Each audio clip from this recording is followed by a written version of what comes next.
The sides of a right angle triangle PQR are PQ is equals to 7 centimeters, QR is equals to 25 centimeters, and angle P is equals to 90 degrees respectively. Then find tan Q minus tan R. Here given that triangle PQR is a right angle triangle. Triangle PQR is a right angle triangle. ఇది ఒక right angle triangle. మనకి right angle 90 degrees అనేది P దగ్గర ఉంది అంటే ఇది right angle కదా 90 degrees. కాబట్టి ఇక్కడ మనం PQR this is a right angle triangle. మనకి PQ is equals to 7 centimeters. PQ is equals to 7 centimeters.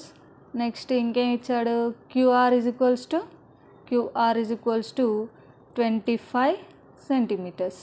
ఇక్కడ మనకి 2 sides తెలుసు, ఇక్కడ ఇంకో సైడ్ తెలియదు. 2 sides తెలిసి ఇంకో సైడ్ ఫైండ్ అవుట్ చేయాలంటే మనం ఏ ఫార్ములా యూజ్ చేయాలంటే పైథాగరస్ థీరం యూజ్ చేయాలి. పైథాగరస్ థీరం ఏంటి, మనకి hypotenuse square is equals to side square plus side square. Hypotenuse square అంటే ఇక్కడ మనకి హైపోటెనస్ వచ్చేసి QR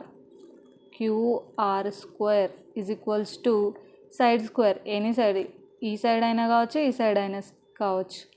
PQ side square plus RP this is also another side RP square. మనకి QR value ఎంత 25 square is equals to PQ value 7 square plus RP అనేది మనం find out చేయాలి. 25 square 25 into 25 625 is equals to 7 square అంటే 49 7 into 7 49 plus RP square. 49ని ఇక్కడ side తీసుకొస్తే ఏమవుతుంది, minus అవుతుంది. RP square is equals to 625 minus 49. RP square is equals to 625 minus 49. 625 minus 49 ఏమవుతుంది 576.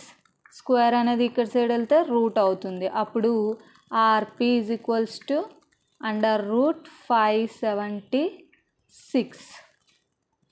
ఇక్కడ చూడండి మనకి RP is equals to under root 576 కదా. రూట్ 576 వాల్యూ ఏమవుతుందంటే 24.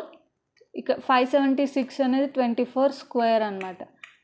అండర్ రూట్ 24 స్క్వేర్ అంటే 24 ఇంటూ 24 చేస్తే మనకి 576 అవుతుంది. అప్పుడు 24 స్క్వేర్ కదా, స్క్వేరు రూటు క్యాన్సల్, అప్పుడు మిగిలేది ఏంటి 24. RP అనేది మనకి 24, ఇది 24 సెంటీమీటర్స్. మనకి క్వశ్చన్లో ఏం అడిగాడు, tan Q minus tan R value find out చేయాలి. అంటే first tan Q find out చేయాలి. tan Q is equals to tan θకి ఫార్ములా ఏముంటుంది మనకి, tan θ is equals to opposite side by adjacent side. ఇక్కడ మనకి tan Q అన్నారు కదా, Q నుంచి తీసుకోవాలి. Q నుంచి Q యాంగిల్కి ఆపోజిట్గా ఉన్నది ఏది, Qకి ఇది కదా, అంటే RP opposite RP by adjacent PQ. RP value మనకి 24 వచ్చింది, PQ 7. అలాగే tan R, next tan R find out చేయాలి. అంటే మనం యాంగిల్ R నుంచి ఆపోజిట్ బై అడ్జసెంట్ తీసుకోవాలి. ఆపోజిట్ PQ, Rకి ఆపోజిట్గా ఉన్న సైడ్ ఏంటి PQ బై అడ్జసెంట్. Rకి అడ్జసెంట్ అంటే RP. PQ వాల్యూ ఏంటి 7, RP 24. ఇప్పుడు tan Q minus tan R అంటే tan Q అంటే 24/7 మైనస్ tan R అంటే 7/24. ఇప్పుడు మనం LCM తీస్తే 24 ఇంటూ 7 168. క్రాస్ మల్టిప్లికేషన్ 24 ఇంటూ 24, ఇక్కడ చెప్పాక 24 square 576 minus 7 into 7 49. 576 minus 49. 576 minus 49 చేస్తే 527 by 168. ఇది క్యాన్సల్ అవ్వదు. So this is the value of tan Q minus tan R.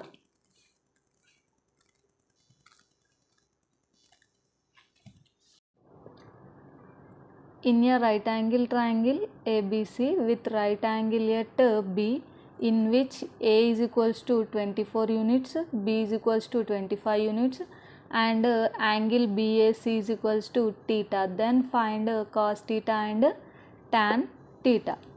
ఇక్కడ మనకి ఏమి ఇచ్చాడు, given that ABC is a right angle triangle with right angle at B. మనం ఇక్కడ ఒక రైట్ యాంగిల్ ట్రయాంగిల్ డ్రా చేసుకుందాము. ఇది ఒక right angle triangle. Right angle ఎక్కడ ఉందంట, బి దగ్గర. అంటే ఇది రైట్ యాంగిల్ కదా, అంటే ఇక్కడ బి, ఏబిసి. ఏబిసి అనేది ఒక రైట్ యాంగిల్ ట్రయాంగిల్. బి దగ్గర 90 degrees రైట్ యాంగిల్ బి దగ్గర ఫామ్ అవుతుందంట. ఇక్కడ మనకి small A is equals to 24 units అని ఇచ్చాడు కదా. మనకి ట్రయాంగిల్ ఏబిసి, ఇక్కడ ట్రయాంగిల్ ఏబిసి ఉంది కదా, మనకి స్మాల్ ఏ ఇచ్చిందంటే ఇక్కడ ఏ లేకుండా మిగిలేదేంటి, బీసీ. అంటే బీసీ దగ్గర మనం స్మాల్ ఏ తీసుకోవాలి. అంటే ఇక్కడ స్మాల్ ఏ. మళ్ళీ మనకి స్మాల్ బి ఇచ్చిండు, అంటే ఈ బి లేకుండా మిగిలేదేంటి, ఏసి. అంటే ఏసీ దగ్గర స్మాల్ బి తీసుకోవాలి. ఇలా అయినా తీసుకోవాలి, లేదంటే ఏకి ఆపోజిట్, క్యాపిటల్ ఏకి ఆపోజిట్గా స్మాల్ ఏ తీసుకోవాలి.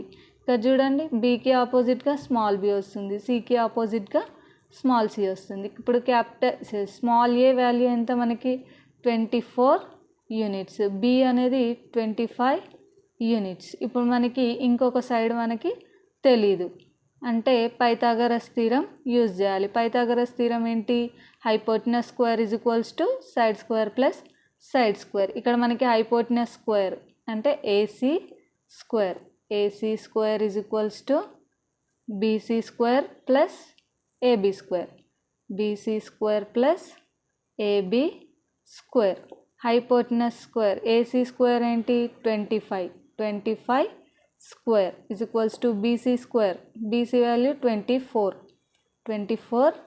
Square plus AB square. 25 square అంటే 25 into 25 625 is equals to 24 square. 24 square ఏంటి, 24 ఇంటూ 24 576 ప్లస్ ఏబీ స్క్వేర్. ఇక్కడ 576ని ఈక్వల్కి ఇటు సైడ్ తీసుకొస్తే ప్లస్ ఉంది కదా, ఇక్కడ వస్తే మైనస్ అవుతుంది. AB square is equals to 625 minus 576. AB square is equals to 625 minus 576 ఏమవుతుంది, 49. ఇప్పుడు AB is equals to square అనేది ఈక్వల్కి ఇక్కడ సైడ్ వస్తే రూట్ అవుతుంది. AB is equals to √49. ఇప్పుడు √49 వాల్యూ 7, లేదంటే 7 స్క్వేర్ అంటే 49 కదా, స్క్వేర్ రూట్ క్యాన్సిల్ అయిపోతే మిగిలేది 7. ఏబీ వాల్యూ మనకి 7 వచ్చింది. అంటే ఇది స్మాల్ సి ఎంత 7 యూనిట్స్ అనుకోండి. యూనిట్స్లలో ఇచ్చాడు కాబట్టి మనం 7 యూనిట్స్ అనుకోవాలి. ఇప్పుడు మనకి క్వశ్చన్లో ఏం అడిగాడు, cos theta tan theta find out చేయాలి. ఇక్కడ ఇంకొకటి angle BAC is equals to theta. అంటే ఇక్కడ మిడిల్లో ఏముంది, ఏ ఉంది. అంటే ఏ దగ్గర యాంగిల్ మనకి టీటా అనమాట. ఇక్కడ టీటా ఇక్కడ ఉంది కదా. ఇప్పుడు మనం cos theta value find out చేయాలి. Cos theta is equals to adjacent side by hypotenuse. ఇక్కడ అడ్జసెంట్ అంటే ఏబీ బై హైపోటెనస్ అంటే ఏసీ. ఏబీ వాల్యూ ఏముంది 7 బై ఏసీ వాల్యూ 25 ఉంది. సో 25. నెక్స్ట్ టాన్ టీటా కూడా ఫైండ్ అవుట్ చేయాలి. టాన్ టీటా అంటే మనకి opposite side by adjacent side. Opposite side theta నుంచి ఆపోజిట్ సైడ్ ఏంటి బీసీ, అడ్జసెంట్ సైడ్ ఏంటి AB. BC by AB is equals to BC వచ్చేసి మనకి 24 యూనిట్స్ బై ఏబీ వచ్చేసి 7 యూనిట్స్ 24/7. కాస్ టీటా ఏమో 7/25, tan టీటా ఏమో 24/7.